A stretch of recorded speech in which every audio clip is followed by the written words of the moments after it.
Good evening. I just finished my Shabbos Hagadol Drosho and realized that I had not recorded the first part of the shiur. I'm going to re-record it. I'll post it online as a part 1 and part 2, try to recapture the beginning, and then it'll flow into the second part, which was recorded live. I started with a few commercials.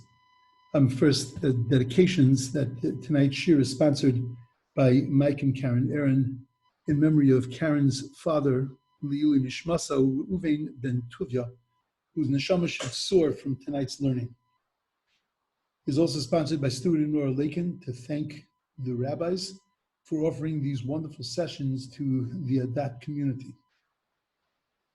And it is also l'refuah shlema for Naomi Yafa Bas Ahuva. A few commercials. First of all, there is a change in biur chametz. We had originally said that you could bring the chametz to the shul and then we would burn it. There would be one fire at the shul without people, but just there would be a fire, and we have decided that based on the piskei halacha of the rabbanim of today, that it is better to take the chametz that you have left over from the biur, from the bedika, from the checking of the chametz, to crumble it and use very small pieces to crumble it and then to flush it down the toilet. The chametz gomer can be sold this year if necessary, based on all of what's happening. One would be allowed, and the fact that we don't have the burning at our disposal, so this way one can remove their chametz in that way. Second, there is no. We have a custom at night, the first 2 nights of Pesach, that at Ma'ariv we say Hallel, and we say whole Hallel. That is only a custom that is said with a community. When you're davening alone, then we don't say Hallel, not with or without a bracha. And we spoke about a special program that is going to take place on Erev Pesach, about an hour before Pesach begins, that we're going to invite everyone to join us. I won't be there, it'll be yontif for me, but to invite everybody to join with Rabbi Reich and to communally celebrate, to sing some of the songs, bring a little bit of joy, celebrate together the Pesach. Okay. We just learned the Gemara in Daf Yomi that talked about how when you start a shiur, it's good to start with Milah D'Chusa.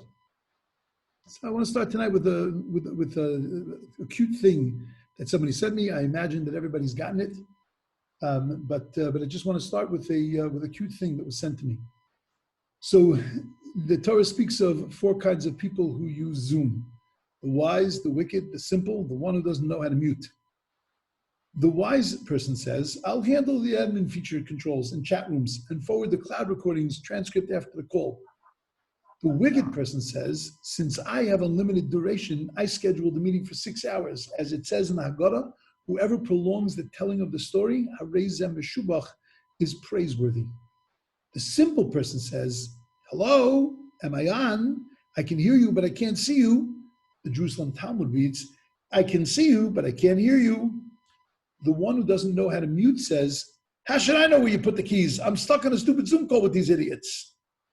To the wise person, you should offer all of the Zoom Pro optional add-on plans. To the wicked person, you should say, had you been in charge, we would still be in Egypt. To the simple person, you should say, try the call-in number instead. And to the one who doesn't know how to mute, you should say, why should this night be different from all other nights? Just a cute thought to begin. This year, Pesach promises to be a very challenging and different kind of Pesach. For many of us, we were going to be at Sidarim. We're going to be alone. 1 person, 2 people, 3 people, our children, our grandchildren, our friends. We're not going to be together. The subject of tonight's drasha is alone, but not lonely. Tisha B'Av night, we sit on the floor And we begin the book of Eicha with the terrible image of Eicha Yashva Badad, of look at how alone Jerusalem sits. Ir Rabbas Yam, a city that was filled with people. Hoisa Ka'almana is now like a widow. As if the worst thing is loneliness. We don't talk about the destruction of the temple. We don't talk about the dead people. We don't talk about all of the killing, all of the plundering, all of the things that went on. We say, Eicha Yashva Badad. Look at how alone the Jewish people are. Look at how alone the city of Jerusalem is.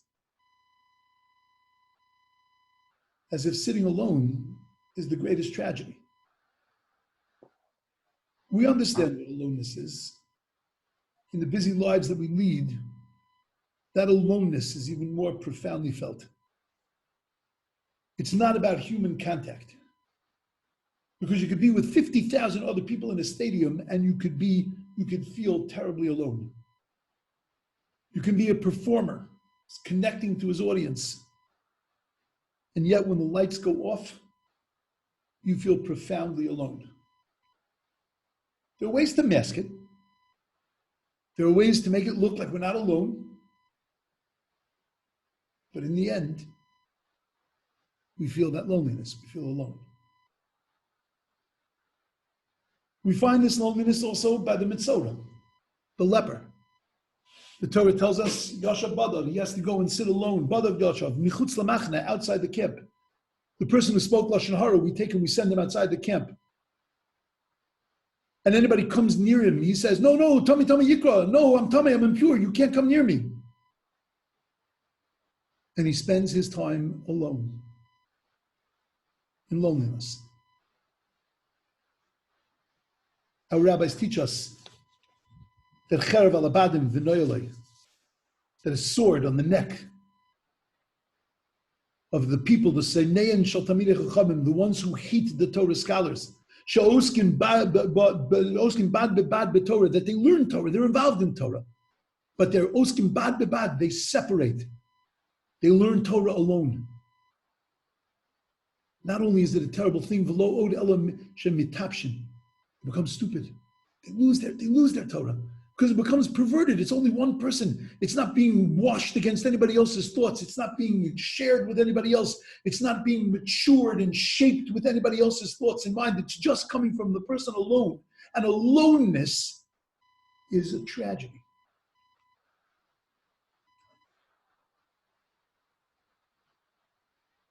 We find this also in so many places. That bedidus, that being alone, is so painful and so tragic. But what really is this curse of Yashva Badad? What is this curse of sitting alone? Because in truth, we find other places where being alone is celebrated. We know that Adam Nivra Yechidi, the Talmud tells us that man was created alone. And that was for a good reason, for a purpose, to teach him a lesson. He was created one, not two human beings, not a pair of human beings or a community of human beings. Adam Nivra Yechidi was created alone, one person. Shtei partzuvim, he had two faces, male, female, but it was one body. And then, we're told later, Bilam, the Jewish people. He says, Am levad ad yishkon, that it's a nation that sits alone. It's a question in the commentaries whether that's considered a curse or a blessing. But it seems to be a blessing that we stand alone and firm and strong. Avram Avinu was called an Ivri. The reason he was called an Ivri, a Hebrew, is because he stood on one side, everybody was Ivri Ayam, everybody was on the other side. He stood alone. The Torah tells us, Vayivasa Yaakov levado. Yaakov walked alone. And that's when he met the angel of Esav. And our rabbis, in a beautiful comparison, say that who is Yaakov compared to? Like God. As it says, V'niskav Hashem levadoi b'yoymahu, that God was also levad, he was also alone. And when we say that God is alone, what we mean is that God is independent existence. God is the only thing in this world that exists independently. He doesn't need us. He doesn't exist because of us. He doesn't get fuel because of us. God stands on his own, alone. And that's what emes is. That's what truth is. That what God stands for is absolute existence, is truthful existence. And that's Vayivasa Yaakov Levado. Yaakov's aloneness was the same. He stood for something. He had that same ability. Titen emes liYaakov. He also had that mark of truth. So which is it? Is being alone good, or is being alone bad? When God creates the human being, he looks at the human, he looks at Adam, and he says to him, Lo tov heyosa Adam levado. It's just not good for man to be alone. Why not?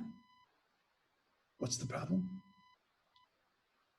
Because levade doesn't mean physically alone. Levade means disconnected, on a path by himself. To combat that, God created Ezer Kenegdo, a helpmeet, opposite him, somebody who would challenge him, somebody who would bring out the best of him, who he could help bring out the best from them. Somebody who he could connect to, and together they could travel through life. Lo tov heyosa adam levado. It's not good for man to be lonely, for man to be disconnected. Levadai, bodad. It doesn't mean alone. It means disconnected. And that's why the Mitzorah, the leper, who speaks Lashon Hara and he gets leprosy and he has to be sent outside of the camp, is told, Badad Yashav, you have to sit alone because that's what you did. You have to be disconnected because you disconnected a person. You know, our rabbis tell us, Rashi says that who do you disconnect from? That when you speak Lashon Hara, you disconnect a man from his wife and disconnect a man from his friends, which is a strange thing because when you go to speak Lashon Hara to a man's wife and you say, I want to tell you Lashon Hara about your husband, you would hope that the wife would say, no, don't say anything about my man. Don't say anything about my husband. You go to a person's best friend, you want to speak Lashon Hara, they say, get out of here, don't speak Lashon Hara to me. I don't want to hear that. So what does it mean when you speak Lashon Hara? You're disconnecting a man from his friend and from his wife. You're dafka not disconnecting. You're disconnecting them from the people that are not their friends, the people that are not their spouses and family. You're disconnecting them from everybody else.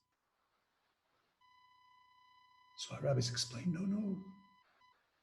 You've disconnected them from themselves because you've ruined their sense of self, their image. You've ruined their sense of being, their sense of strength, their sense of belonging. You've made them lonely. And now they can't have a relationship. Because a lonely person, a person who doesn't feel a sense of self, can't connect to others. He can't connect to his wife, and he can't connect to his friends, and he can't connect to his family. And because you caused that, you now have to sit, Badad Yeshev, go outside the camp. Go sit alone. Go feel what it's like to be lonely. Because you'll be careful the next time before you make that loneliness, you make that person lonely. That's why learning alone is considered so dangerous, because it's not just that you're sitting on your own and you're concentrating and thinking. No, what you're doing is disconnecting. You're disconnecting from others. Ultimately, you're disconnecting from God and Torah. And that's why Eicha Yoshva B'Dad is so devastating. Look, alas, how the city sits alone, and that's why it's the center focus of the Eicha, the beginning of Eicha. Because what was a churban? The word churban, charav, the same as the word cherev, a sword. It destroys, it cuts up, it disconnects. It disconnects, take those letters and reshape them, chibur, same letters.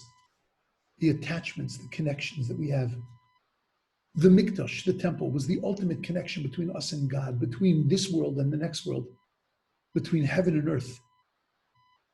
And when the temple was destroyed, it was the ultimate disconnection. And therefore, what was it really about when Jerusalem was destroyed, when all those people were killed, when all that tragedy and travesty happened? Eicha Yoshva B'Dad. Look at how disconnected we became. And that's why sinas chinam, lashon hara, they're considered so awful because they cause the ultimate aloneness. They disconnect and they sever the connection to others. And that's why people can hurt people. That's why, God forbid, parents can hurt children, because we feel disconnected. Loneliness is not about being alone. Loneliness is about being disconnected.